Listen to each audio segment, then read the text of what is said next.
আজকে কোথাকার কোন মুশরিক, কোথাকার কোন বেঈমান, কোথাকার কোন কাফের, কোথাকার কোন ফুজ্জার, যার জন্মের ঠিক নাই, তার জন্মের ঠিক নাই, তার বাপের জন্মের ঠিক নাই, তার দাদার জন্মের ঠিক নাই, তার 14 গোষ্ঠী কারোর জন্মের ঠিক নাই, এরকম লোকেরা আজকে আমাদের তরুণদের আইডল, তরুণদের আদর্শ, তরুণদের কাছে সেলিব্রিটি হয়ে যায়। আর বাংলাদেশে এই জুয়াকুর মতকুর যেগুলোর কাছে আদর্শ নাই, সামান্য টাকা দিলে বাথরুম উদ্বোধনের জন্য চলে আসবে, সামান্য টাকা দিলে জুয়া রেড করে, যাদের কাছে আদর্শ নাই, নৈতিকতা নাই, ওই চোরগুলো আজকে আমাদের যুবকদের কাছে আদর্শ হয়ে যায়। অথচ চোরেরা, মদখোরেরা, জুয়াখোরেরা আমাদের যুবকদের আইডল হতে পারে না। আমাদের যুবকদের আইডল হবেন বিশ্বনবী মুহাম্মদুর রাসূলুল্লাহ সাল্লাল্লাহু আলাইহি ওয়াসাল্লাম। আমাদের যুবকদের আইডল হবেন সিদ্দিক আকবর, ওমর ইবনুল খাত্তাব, উসমান গনি, সাহাবায়ে কেরাম হবেন আদর্শ। কোন চোর ডাকাত আমাদের যুবকদের আদর্শ হতে পারে না। তাহলে আমাদের নবীর চেয়ে আমাদেরকে কেউ বেশি ভালোবাসেন? এত মর্যাদাবান নবী, সুবহানাল্লাহ। বলেন আমাদের নবী, সবাই বলেন আমাদের নবী বেগুনা। বলেন আমাদের নবী। সবার মুখ থেকে আওয়াজ পাই না, এটা আকীদারে ভাই। এটা না শিখলে আপনার যদি বিশ্বাস ঠিক না থাকে, আল্লাহ আমল কবুল করবেন না। আমল কবুল হতে হলে আগে বিশ্বাস ঠিক করতে হবে। বলেন আমাদের নবী নিষ্পাপ।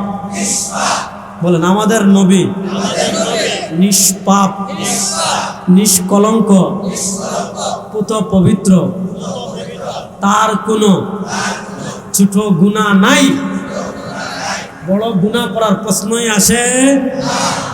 তাহলে বললাম কি? বলেন আমাদের নবী এক নম্বর বলেন নিষ্পাপ, নিষ্কলঙ্ক, পুত পবিত্র, তার কোনো ছোট গুনাহ নাই, বড় গুনাহ করার প্রশ্নই আসে।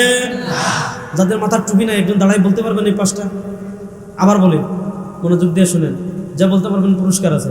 বলেন আমাদের নবী নিষ্পাপ, নিষ্কলঙ্ক, পুত পবিত্র, তার কোনো ছোট গুনাহ নাই, বড় গুনাহ করার প্রশ্নই আসে। বিসমিল্লাহ। দেখে একজন দাঁড়ান তো। আরে আপনি না, আপনি তো আপনার মাথার টুপি আছে।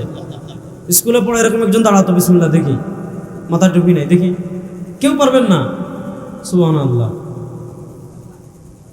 আচ্ছা, আমাদের নবীর কোনো গুনাহ আছে? আমাদের দেশে একদল মানুষ আছে, কেমনে নবীরা গুনাহগার প্রমাণ করা যায়, এই এলাকার দান্দা।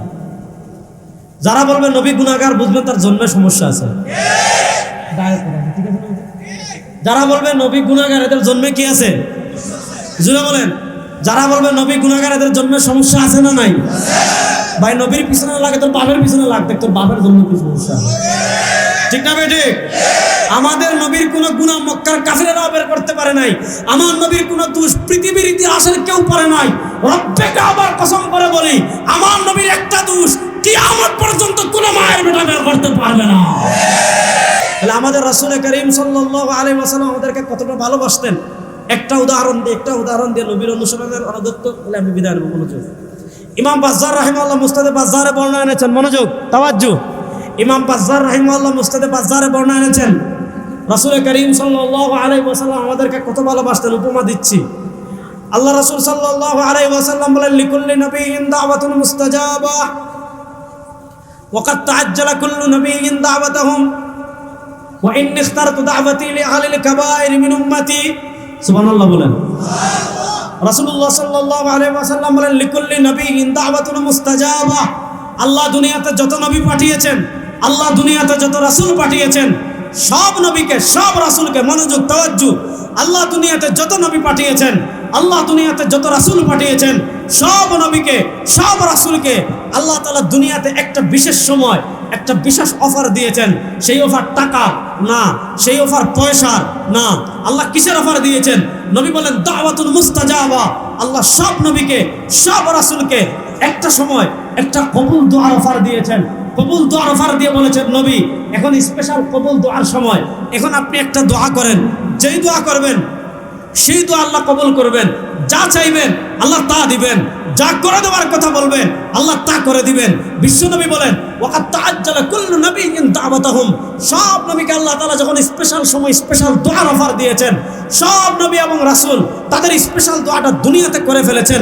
কিন্তু আমার নবী বলেন, আল্লাহ তাআলা যখন আমাকে অফার দিয়েছেন, আল্লাহ তাআলা যখন আমাকে বলেছেন, নবী আপনি এখন দোয়া করেন, যেই দোয়া করবেন সেই দোয়া কবুল করব। যা চাইবেন তা দেব। বিশ্বনবী সাল্লাল্লাহু আলাইহি ওয়াসাল্লাম বলেন, আমি আমার স্পেশাল দোয়াটা দুনিয়াতে করি নাই। ওয়া ইন্নিস্তারতু দাওয়াতি লি আহলিল কাবাইর মিন উম্মতি। রাসূলুল্লাহ সাল্লাল্লাহু আলাইহি ওয়াসাল্লাম বলেন, আল্লাহ দুনিয়াতে আমার কিচ্ছু লাগবে না, আমার এই দোয়াটা আমি রেখে দিলাম হাসরের মাঠের জন্য। যেদিন আমার এতিম উম্মত কবিরা গুনাহ করে জাহান্নামী হবে, আমি আমার স্পেশাল দোয়া দিয়ে সুপারিশ করে সবগুলোকে জান্নাতে নিয়ে আসব। সবগুলোকে জান্নাতে নিয়ে আসবেন। আল্লাহু আকবার। এজন্য বলেছিলাম দুনিয়াতে সবচেয়ে বড় সম্পদের নাম বলেন না, দুনিয়াতে সবচেয়ে বড় সম্পদের নাম। ওরে ভাই, দুনিয়া এক একজনের কত বেটাগিরি, কত বাহাদুরি। কিয়ামতের দিন আল্লাহ যখন ডাকবেন, লিমানিল মুলকুল ইয়াউম, আল্লাহ ডাক দিবেন, আনাল মালিক আল ইয়াউম আইনা মুলুকুল আরশ, আজকের দিনের রাজত্ব আমার। আইনা মুলুকুল আরশ, হে পৃথিবীর বাদশারা কে কোথায়? মাথা তোলো। আপনি কি মনে করেন ডোনাল্ড ট্রাম্প তখন বলতে পারবে, আল্লাহ আমি এতে পাগলা ট্রাম্প, আমেরিকার প্রেসিডেন্ট, যারা মন চায় তারে মারি, যারা মন চায় তারে ধরে আনি। এরা পৃথিবীতে শান্তির কথা বলে, অথচ এরাই পৃথিবীর সবচেয়ে বড় টেরোরিস্ট। এরা শান্তির ভুলে বেড়ায়, দেখেন তাদের এটম বোম অস্ত্র আছে, সমস্যা নাই। ইসরায়েলের এটম বোম অস্ত্র আছে, সমস্যা নাই। রাশিয়ার এটম বোম আছে, সমস্যা নাই। শুধু ইরানের এটম বোম হলেই সমস্যা। কারণ যারা মুসলমানরা শক্তিশালী হলেই তাদের 12টা বেজে যাবে। আচ্ছা বলেন, আল্লাহ তাআলা যখন বলবেন লিমানিল মুলকুল ইয়াউম, আনাল মালিকুল ইয়াউম, আল্লাহ যখন বলবেন আমাদের আপা, চিনছেন নি? আচ্ছা নাম বলার দরকার নেই, রাখেন। আপা কি বলবে, আল্লাহ এই যে আমি অমুক অমুকের বেডি 14 বছর ছিলাম একসাথে। কেউ মাথা তোলার সাহস করবে? আরে ভাই কিসের বাচ্চা, নবীরাও তো সাহস করবে না। সেদিন একজন মানুষ, ওই সময় একজন মানুষ আমাদের কথা বলবেন না। আহা, আমার নবী বলেন ফাখিরু সাজিদান, মুসলিম শরীফের বর্ণনা, ফাখিরু সাজিদান ওয়া আহমাদুল্লাহ বিমাহামিদি। আমার নবী বলেন আমি যখন দেখবো এই অবস্থা, আমি আমার উম্মার চিন্তায় পেরেশান হয়ে যাব। আমার নবী বলেন আমি আল্লাহর আরশের নিচে সিজদায় পড়ে এমন ভাবে আল্লাহর প্রশংসা করব, নবী বলেন আমার প্রশংসার কারণে আল্লাহর রহমতের সাগরে জুস এসে যাবে। আল্লাহ বলবেন ইয়া মুহাম্মদ। দেখেন আল্লাহ কোরআনে কোথাও আমার নবীকে ইয়া মুহাম্মদ ডাকেন নাই। আল্লাহ বলেছেন ওমা তিলকা বিয়ামিনিকা ইয়া মূসা ওয়া নাদাইনাহু ইয়া ইব্রাহিম। কিন্তু আল্লাহ তার নবীকে কেমনে ডাক দেন, ইয়া আইয়ুহাল মুজাম্মিল, সুবহানাল্লাহ। আর তার নবীকে কেমনে ডাক দেন, ইয়া আইয়ুহাল মুদ্দাসসির, সুবহানাল্লাহ। ওই দিন আল্লাহর রহমতের সাগরে যখন জুস আসবে, আল্লাহ বলবেন ইয়া মুহাম্মদ ইরফা রাসাক। আজকে তো আপনার কান্না করার দিন না, মাথা তুলেন। সাল তুতা, আপনারা দুনিয়াতে একটা অফার রেখে দিয়েছিলেন হাসরের জন্য, আজকে সেই অফার পূর্ণ করব। আপনি চান নবী, আজকে আপনি চান, আপনি যা চাইবেন আল্লাহ আপনাকে তা দান করবেন। ওয়াসফা তুসাফা, নবী আপনি সুপারিশ করেন, আপনি যাদের জন্য সুপারিশ করবেন আল্লাহ তাদের সবার নাম আজকে জাহান্নামের লিস্ট থেকে কেটে দিবেন। আমার নবী তার বাপের জন্য করবেন, বলবেন না ইয়া রাব্বি উম্মতি, ইয়া রাব্বি উম্মতি। আমার নবী বলেন আমার উম্মাহ শোন, মান কানা ফি কলবিহি মিসকালু হাববাতিন মিন খারদালিন মিন ঈমান, মান কানা ফি কলবিহি মিসকালু হাববাতিন মিন খারদালিন মিন ঈমান। আমার রাসূল সাল্লাল্লাহু আলাইহি ওয়াসাল্লাম বলেন আমার যে উম্মাহ সরিষার বিন্দু পরিমাণ, সরিষার দানা পরিমাণ ঈমান নিয়ে কবরে আসবে, নবী বলেন আমার যে উম্মাহ সরিষার দানা পরিমাণ ঈমান নিয়ে কবরে আসবে, আমি স্পেশাল দোয়া দিয়ে সুপারিশ করে তারা জান্নাতে নিয়ে আসবো। তাহলে বলেন টাকা বড় না ঈমান বড়? আস্তে বলেন, টাকা বড় না ঈমান বড়? নেতা বড় না ঈমান বড়? পীর বড় না ঈমান বড়? সম্পদ বড় না ঈমান বড়? ছেলে বড় না ঈমান বড়? স্ত্রী বড় না ঈমান বড়? সবচেয়ে বড়, আস্তে বলেন, সবচেয়ে বড় সবার আগে বলেন, সবচেয়ে বড় সবার আগে, আবার বলি সবচেয়ে বড় সবার আগে। সবার মুখ থেকে আবার শুনতে চাই, সবচেয়ে বড় বলেন না, সবচেয়ে বড় সবার আগে, সবচেয়ে বড়। তাহলে বলেন এত বড় নিয়ামত আল্লাহ দিয়েছেন, এটা হেফাজত করার দরকার আছে না নাই? সবচেয়ে বড় নিয়ামত আল্লাহ দিয়েছেন, আর এখন আমরা সবচেয়ে বড় উদাসীন ইমানের ব্যাপার। আরে ভাই, একজনের মানুষের ইমান যদি থাকে সে কখনো ল্যাংটা পীরের কাছে যাইতে পারে? একজন মুসলমানের যদি সামান্য পরিমাণ ইমান থাকে সে কখনো মাজারে সিজদা দিতে পারে?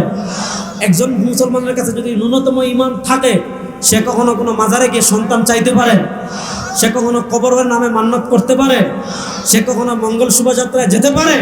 আমরা এগুলো কেন করি? কারণ আজকে আমাদের কাছে ইমানের দাম নাই রে ভাই। কোনো কিছু কাজে লাগবে না রে ভাই, ইমানটা নিয়ে কবরে যাওয়ার দরকার। কারণ বিন্দু পরিমাণ ইমান নিয়ে গেলে নবীর সুপারিশে জান্নাত নিশ্চিত। আর আজকে আমরা কত কপাল পোড়া মুসলমান। আচ্ছা আপনারা বলেন যে 70 টাকা ফরজ, 70 টাকা। আচ্ছা এখানে মনে করেন আপনারা আমার দাওয়াত দিচ্ছেন, বাইক দিয়ে আগাইতে আনতে গেছেন, আমি সিটের পিছনে বসা, যখন এখানে এসে নামছি দেখলেন আপনার মানে হুজুর আসছেন হাফ প্যান্ট পরা, মাথায় ক্যাপ লাগ করা, কালো চশমা দেওয়া, চুল পিছনের দিক দিয়ে লম্বা, কানে ইয়ারফোন লাগানো, কি বুঝেন? আপনারা আমার ওয়াজ করতে দিবেন? বলবেন হুজুর আপনি যেই পথে আসেন এই পথে যান, আপনার নিজেরও তুমি হেদায়েত নেই, আপনার মানুষের কি হেদায়েত দিবেন? তাহলে আপনারা বুঝেন রে ভাই, যে নিজে লেংটা থাকে 70 ঢেকে রাখা ফরজ। বলেন 70 ঢেকে রাখা, বলেন 70 ঢেকে রাখা। যে নিজে ল্যাংটা থাকে সে ল্যাংটা হওয়ার পর যদি পীর হয়ে যায়, শয়তানের দুষ্কি, শয়তানও তো বড় ওলি হতে পারে, তাই না?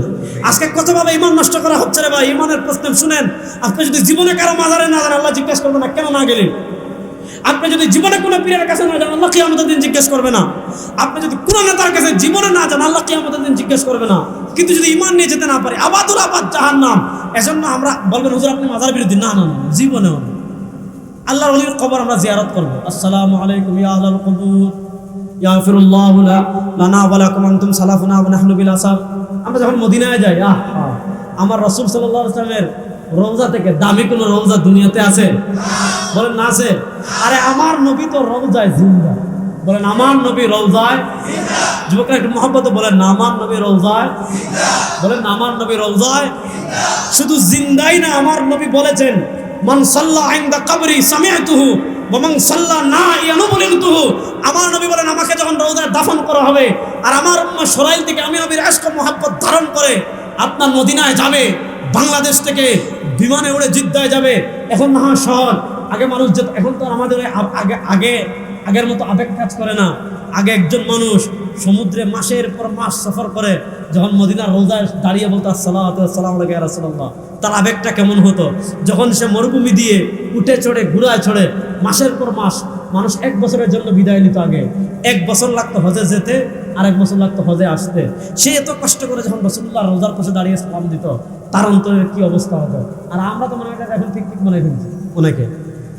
যেইভাবেই যান মদিনায় যাওয়াটা অনেক সৌভাগ্যের বিষয় না? আমার নবী বলেন তুই যখন সরাই থেকে আমার রওজার পাশে দাঁড়াবি, দাঁড়িয়ে বলবি আসসালাতু ওয়াসসালামু আলাইকা ইয়া রাসূলুল্লাহ, আসসালাতু ওয়াসসালামু আলাইকা ইয়া হাবিবাল্লাহ, আসসালাতু ওয়াসসালামু আলাইকা ইয়া শাফিউল মুযনিবিন, আসসালাতু ওয়াসসালামু আলাইকা ইয়া রাহমাতাল লিল আলামিন। আমার নবী বলেন আমার উম্মত যখন আমার রওজার পাশে দাঁড়িয়ে আমাকে সালাম দিবে আমি নিজের কানে শুনতে পাবো। ওমান সাল্লা নাইয়ানু বুলিনতুহু, টাকা নাই পয়সা নাই, মদিনায় যেতে পারেন নাই, একবার আমার সাথে পড়েন সাল্লাল্লাহু আলাইহি ওয়াসাল্লাম। মহব্বতে পড়েন না, পুরো হৃদয় আলোকিত করে হৃদয়ের গভীর থেকে পড়েন সাল্লাল্লাহু আলাইহি ওয়াসাল্লাম।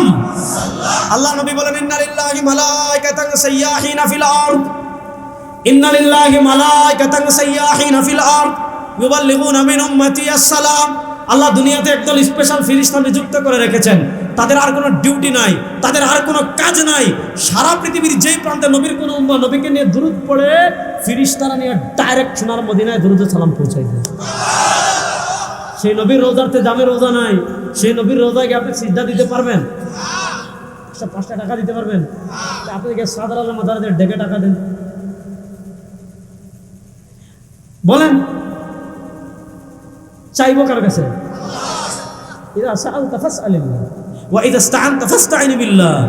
আল্লাহ তাআলা সব ধরনের শিরক থেকে বেঁচে থাকার তৌফিক আমাদেরকে দান করুন।